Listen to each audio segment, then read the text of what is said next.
And welcome back. We're at halftime here of game number 2 of our doubleheader against the Franklin Grizzlies. It's our final home game doubleheader. We've got one more ball game coming up, and it'll be the men coming up on Wednesday night when they take on Transylvania here at the Collier Arena. We're introducing you to our brand new athletic director, Vice President of Athletics with the formal name, I guess you could say. And we talked the first game about him and a little bit of his background. But let's talk a little bit about coming to Hanover now. What type of things are you going to be looking for and maybe instituting or hope to bring to Hanover? Yeah, thank you. No, that's a great question. I don't pretend to know, obviously, everything that's going on, but I do know that Lynn has left this in a really good place.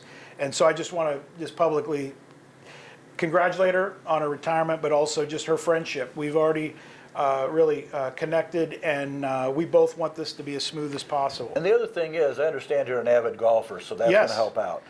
Yes, I am, and it's been a little bit of a break. I mean, all golfers say they don't get to play enough, but so if there's any fans out there that want to invite me out, I love to play and get outside. Chris and Lynn will get you out there. Okay, perfect. Yes, yes. But no, for me though, it's really about where we're at now and moving us forward. I'm the legacy that Lynn has given us, the where we're at is a real positive place. But the world is competitive. The world is changing, and so to be up to date on where things are, and I just asked our coaches this morning.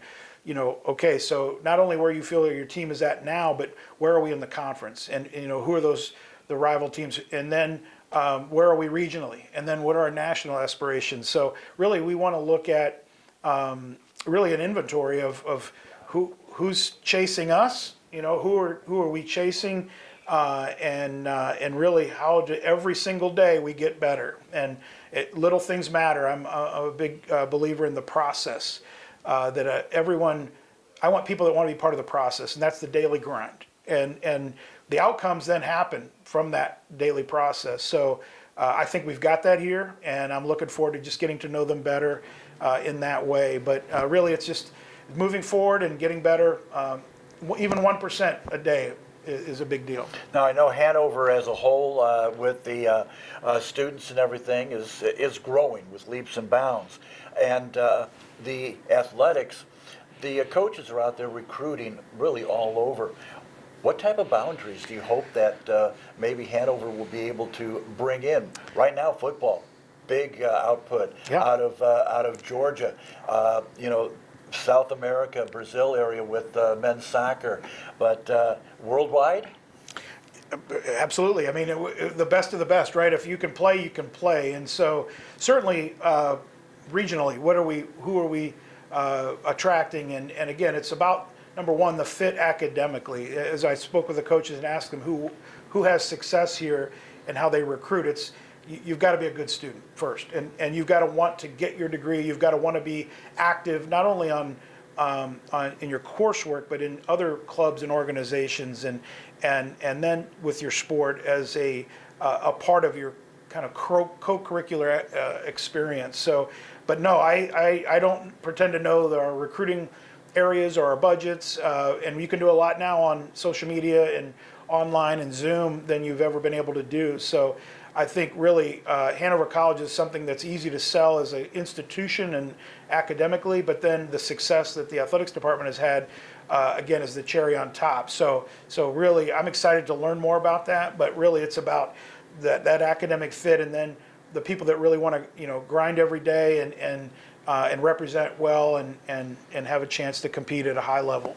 One thing that the athletics and really the institution relies on, and that is donations, the fundraising and everything. What about those backgrounds outside of what is coming up with the Day of Giving? Yeah, so thank you for asking.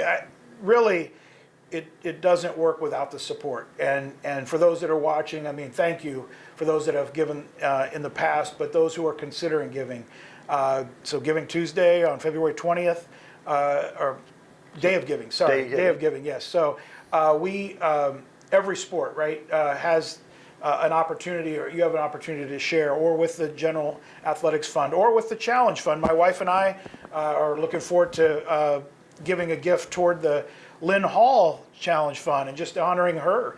But every dollar counts, and really come to the games. I look at our donors as investors, and so you want to invest in a rising stock, and so I believe that Hanover, and will continue that is a rising stock, is one that your money is going to be well spent, and there's going to be returns, and the returns are going to be the quality young men and women, and the programs that we have, and quite honestly too, helping us build toward success, whether it's in the conference, again, regionally or nationally, to represent Hanover College in really the best way possible, and really be a premier program in Division III. And that link, by the way, is open, so you can go on there and donate. Now, one thing that I have been preaching for years since I have been here, not only on radio, on the Hanover Sports Network, on social media, is get out here and see, true student athletes, Division III athletes. Forget about Division III. These are college athletes. Yeah. What do you hope, or what would you like to do to try to bring the community into Alumni Stadium, into Collier Arena? Well, it's telling your story, right? And I wouldn't say I'm a super big social media guy, but I am, with X now and Instagram, at Hanover_AD. And so love to follow. And I really want to tell our story, and I really want to put that out there. And so that's number one. But number two is really being in the community as well. I asked our coaches this morning about service and what we do now. And we've got some great programs there, and working with schools and other community centers. But you build the relationships. And certainly you've got your parents and the grandparents and the alumni that will come back and support. But really what you want is when you're in the schools, or when you're in a place where they really